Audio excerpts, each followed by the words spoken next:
This is the White House, the home and the office of the President of the United States. Last November, some 70 million American citizens cast secret ballots to determine who would fill this chair, to determine upon whom would fall the responsibilities of this office. The choice was John Fitzgerald Kennedy, the youngest man ever elected. He follows a line which began with George Washington, the first president and the only president elected by unanimous vote. He follows Thomas Jefferson, a principal architect of American democracy. Abraham Lincoln, whose name stands as a symbol of compassion and humanity throughout the world. From their home in nearby Georgetown, on this day, January 20th, 1961, Mr. Kennedy and his wife, Jacqueline, come to the White House where they are greeted by President Eisenhower.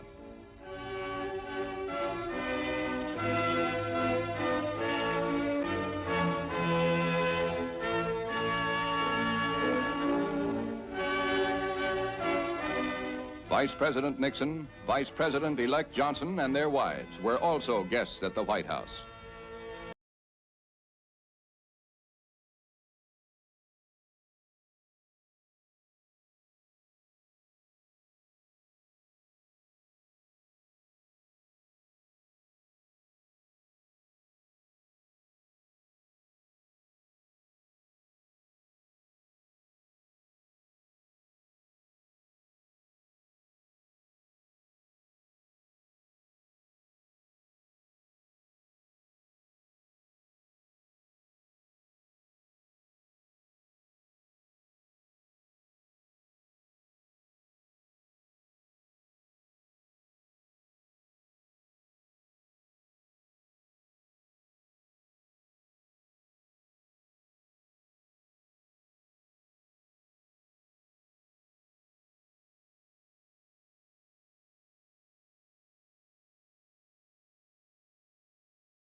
This crowd gathered on the Capitol grounds is about to witness the Chief Justice of the United States, Earl Warren, administer the oath of office.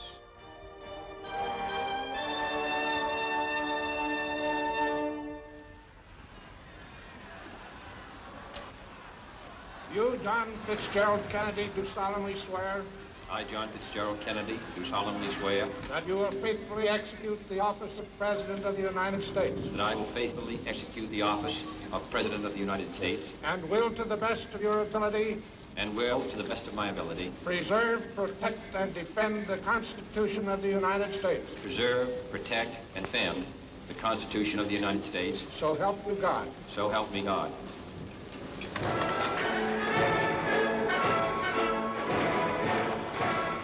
In his inaugural address, the President emphasizes that the same revolutionary beliefs for which our forebears fought are still at issue around the globe. That the rights of man come not from the generosity of the state, but from the hand of God. Let every nation know, whether it wishes us well or ill, that we shall pay any price, bear any burden, meet any hardship, support any friend, oppose any foe, to assure the survival and the success of liberty.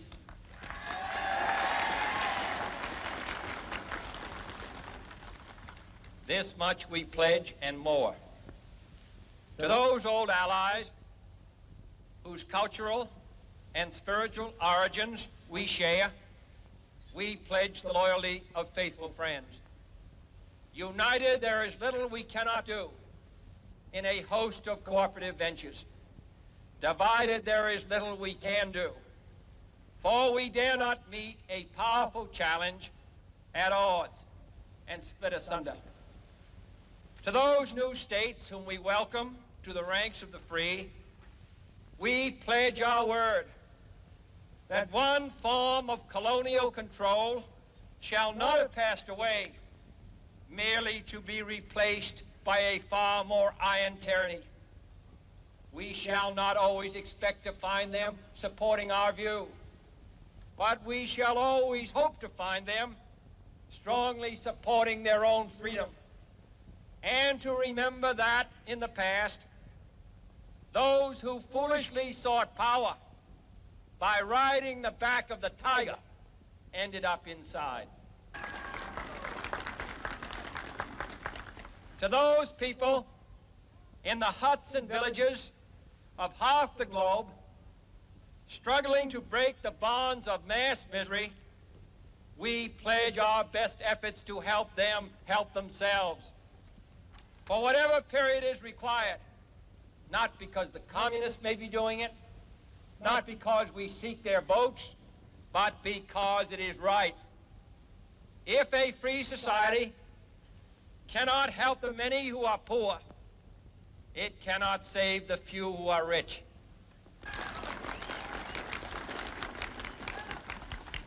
To our sister republics south of our border, we offer a special pledge to convert our good words into good deeds. In a new alliance for progress, to assist free men and free governments in casting off the chains of poverty. But this peaceful revolution of hope cannot become the prey of hostile powers. Let all our neighbors know that we shall join with them to oppose aggression or subversion anywhere in the Americas. And let every other power know that this hemisphere intends to remain the master of its own house.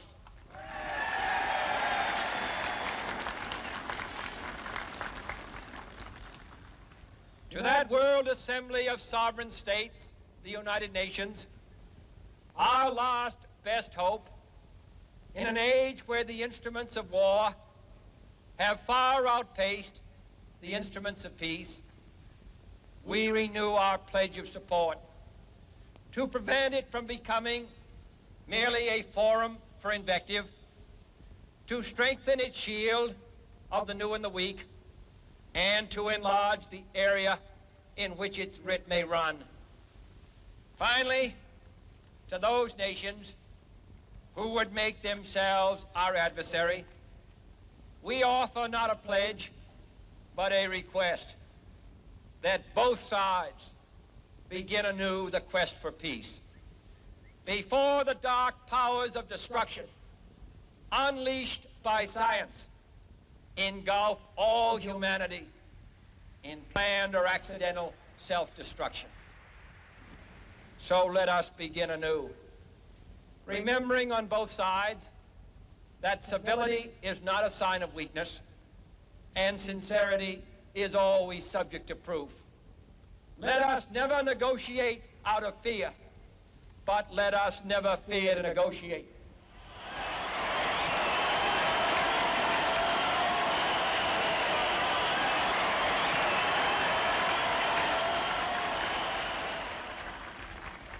My fellow citizens of the world, ask not what America will do for you, but what together we can do for the freedom of man.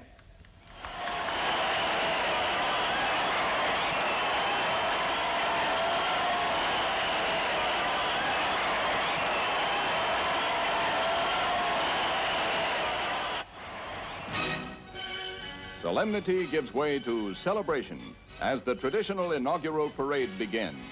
this year celebrating the birth of a new generation of Americans.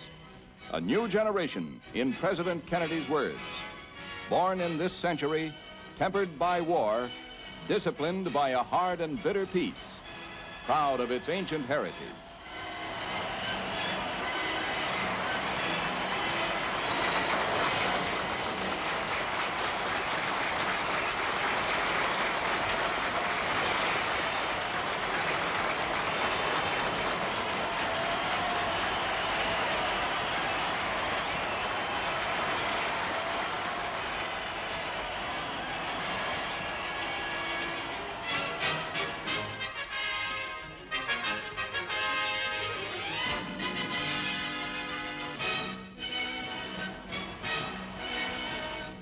Arriving at the White House grounds, Mr. and Mrs. Kennedy head for the specially constructed stand, where, joined by Vice President and Mrs. Johnson, they will review the inaugural parade.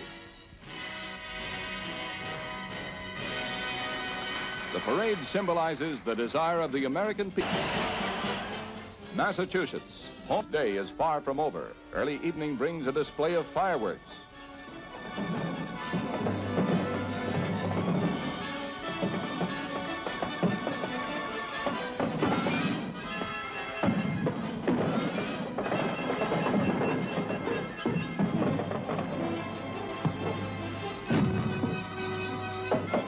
Dillon and Mrs. Dillon. Secretary of Defense Robert McNamara and Mrs. McNamara. Attorney General Robert Kennedy and Mrs. Kennedy. And the Ambassador to the United Nations, Adlai Stevenson, and his daughter-in-law are among those presented. The following day at the White House, the Cabinet is sworn in by Chief Justice Warren in the presence of Mr. Kennedy. These men will assist the President in fulfilling the responsibilities of the executive branch of the government.